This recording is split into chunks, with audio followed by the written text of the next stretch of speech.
Welcome to topper 360। तो अभी हम बात करने वाले हैं जो बिहार कर्मचारी आयोग का, जिसे आप बोल सकते हो बीएसएससी, इंटर मेंस के रिजल्ट के बारे में अभी हम देखने वाले हैं। ठीक है, जो 2014 में ही नोटिफिकेशन निकला था। आपको यकीन तो हो ही सकता है क्योंकि ऐसा हो सकता है बिहार में 2014 में इसका नोटिफिकेशन निकला था और अभी भी कंप्लीट नहीं हुआ।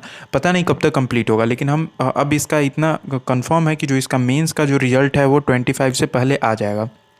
ये मैं क्यों बोल रहा हूँ, क्योंकि आपको ऑलरेडी पता होगा कि एक नोटिफिकेशन निकाला गया है जो अभी आपकी स्क्रीन पे भी दिख रहा है 279। उसमें ये बोला गया है कि परीक्षाफल 25 फरवरी 2021 तक प्रकाशित की जाने की संभावना है, यानी प्रोबेबिलिटी है कि उस समय तक आपका पब्लिश कर दिया गया। तो सबसे पहला जो क्वेश्चन था रिजल्ट कब तक आएगा, ये पहले क्लियर होगा। ठीक है, इसके बाद अभी हम नेक्स्ट क्वेश्चन की तरफ बढ़ते हैं कि जो बहुत ही कॉमन आ रहा है कि किस फ़ॉन्ट में जो है टाइपिंग किया जाएगा। तो ये भी आपको पता होगा। जल्दी जल्दी मैं आपके सारे डॉट्स को क्लियर कर दे चलता हूँ ताकि वीडियो लंबा ना हो। देखिए, आपका जो भी फ़ॉन्ट्स होगा वो मंगल फ़ॉन्ट में ही आपको प्रिपेयर करना पड़ेगा। अगर आप दूसरे फ़ॉन्ट में तैयारी कर रहे थे तो आप प्लीज़ उसको स्किप कर दीजिए, और आपके पास ज़्यादा टाइम भी नहीं है क्योंकि 25 को रिजल्ट घोषित होगा और बहुत ही जल्दी, मतलब विदिन 10 to 15 डेज आपको बुला लिया जाएगा कि आप आके अपना टाइपिंग टेस्ट दें। ठीक है ना। सो ये बहुत ही इंपॉर्टेंट है कि आप अपना जो भी मतलब फ़ॉन्ट है उसे रिजेक्ट करें और ओनली एंड ओनली एक ही चीज़ में तैयारी करें, वो है मंगल फ़ॉन्ट। ठीक है, इतना तक तो क्लियर होगा। रिजल्ट डेट और कौन सा फ़ॉन्ट होगा उसके बारे में हो गया। अब सबसे पहले थोड़ा सा आपको इंपॉर्टेंट बता देते हैं इसी में कि आपको कौन कौन से डॉक्यूमेंट उस दिन लेके जाने हैं। ठीक है, और लास्ट में हम कट ऑफ के बारे में बात करेंगे, कितना एक्सपेक्टेड कट ऑफ हो सकता है, जो कि मोस्ट प्रोबेबल क्यूरी है। और बहुत लोग सोच रहे हैं कि क्या मेरा फाइनल मेरिट लिस्ट में आएगा नाम या फिर नहीं आएगा, क्या मेरा टाइपिंग का जो टेस्ट है वो करना मतलब वर्थ इट है या नहीं वर्थ इट है। तो उसके लिए मैंने फाइनल मेरिट लिस्ट बनाया। अगर उतना आपका आ रहा है तो आप 100% ही सेफ हो। ठीक है, तो अभी सबसे पहले थोड़ा सा डॉक्यूमेंट देख लेते हैं जल्दी जल्दी कि कौन कौन सा डॉक्यूमेंट चाहिए। तो देखिए, आपको एक नंबर में जो डॉक्यूमेंट चाहिए वो है कि आपका जो मैट्रिक और इंटर का जो मार्कशीट है वो आपके पास होना चाहिए। ठीक है, दूसरे नंबर में बात करें कि जो ग्रेजुएशन का मार्कशीट है वो भी होना चाहिए, क्योंकि ये इंपॉर्टेंट होता है। जैसे अगर आपका प्रमोशन होता है या फिर आप फर्दर देख रहे हो तो उसके लिए आपके लिए बहुत इंपॉर्टेंट है। ठीक है, और जो मेंस एग्ज़ाम है तीसरा, उसका एडमिट कार्ड, मेंस एग्ज़ाम का एडमिट कार्ड। ठीक है, उसके बाद 3 कलर फ़ोटो आपको लेना है। 4 नंबर में आपको क्या लेना है, 3 कलर फ़ोटो लेना है। ठीक है, उसके बाद रेसिडेंशियल सर्टिफिकेट बनवाना है 5th नंबर में, जिसे हम आवासीय भी बोलते हैं।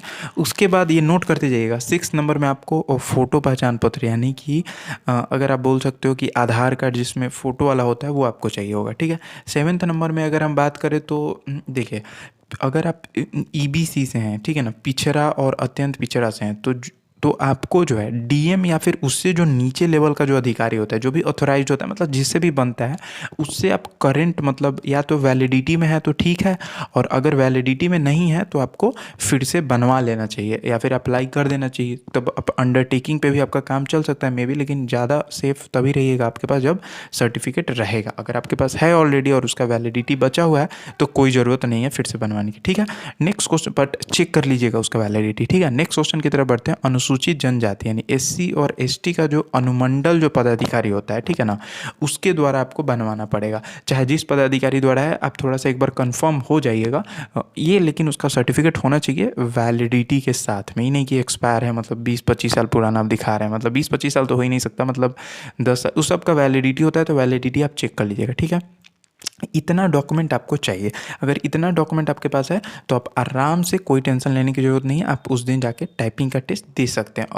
और भी डिटेल्स आप पता कर लीजिएगा अलग अलग, या फिर एडमिट कार्ड में लिखा ही होगा कौन सा डॉक्यूमेंट चाहिए होगा। ठीक है, अब हम जो मोस्ट इंपॉर्टेंट है थोड़ा सा कट ऑफ के बारे में बात करते हैं, जो कि बहुत ही क्यूरी है, क्योंकि जो यार जो टाइपिंग का तैयारी कर रहे हैं वो सोच रहे हैं यार मेरा आएगा कि नहीं आएगा, या टाइपिंग करना वेस्टेज होगा या फिर वर्थ इट होगा कि नहीं। तो वो लोग बार बार, मतलब जब भी टाइपिंग कर लेते हैं, उन लोग का काम क्या है, टाइपिंग कर लेते हैं और एक कट ऑफ का वीडियो देख लेते हैं। ठीक है ना, इसीलिए जितना इसका कट ऑफ वाला वीडियो है जो भी चैनल पे, वो काफ़ी हाई व्यू आता है, क्योंकि लोग बार बार इस वीडियो को देख रहे हैं। ठीक है ना, तो हम बात कर लेते हैं। सबसे पहले इसका जनरल का जो कट ऑफ जाएगा वो मैं आपको पहले ही बता देता हूँ।